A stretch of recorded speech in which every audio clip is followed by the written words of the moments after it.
This is a view of the city from Old Somerset House. This is the terrace of Old Somerset House. These days you can get a coffee there. It's outside the museum. The view is at the same time very different and very familiar. It's familiar because of St. Paul's, I think, primarily. Canaletto was painting around 1750. He had been in England since 1746 and was to stay another 5 years. And at this time, this is what the city looked like.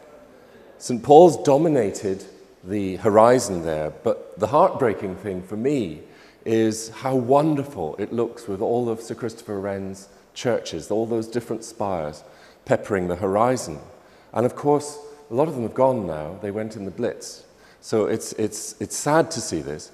But it is interesting how it is both recognizable but very foreign. What I love in this painting is the detail. When you look very closely at the edge of the river, which has now been embanked, of course, away from the great towering church, this amazing buildings and the beautiful steeples, there's this amazing bustling life across the front of the river.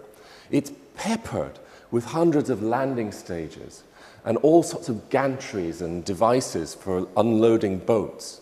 And Canaletto has recorded what must have been the real river life of the period. And it was the main thoroughfare of London.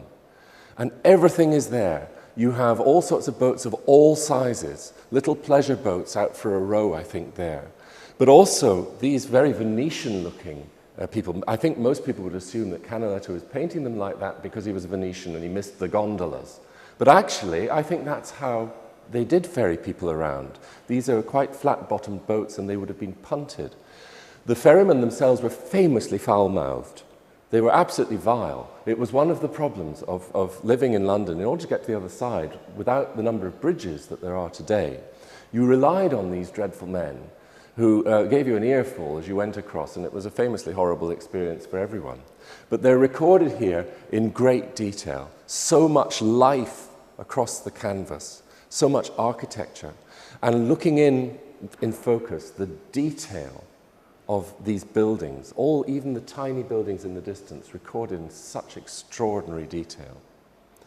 This building here, I think if you look in the window up there, Canaletto, I think, found himself in that window space to paint the next painting, which is they're meant to hang together.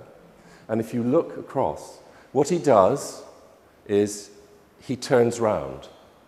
And so now he's still on the terrace of Somerset House, but he's looking towards Westminster.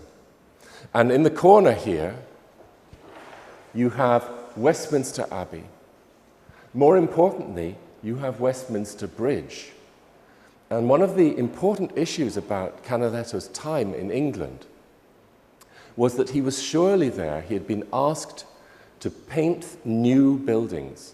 London was the biggest city in the world, but it was reinventing itself at this moment. All of the architecture, some of the architecture here is new, and this skyline, unlike the beautiful, famous skyline of Sir Christopher Wren, is largely dominated by new buildings. Westminster Bridge was only completed in 1750. It's long gone.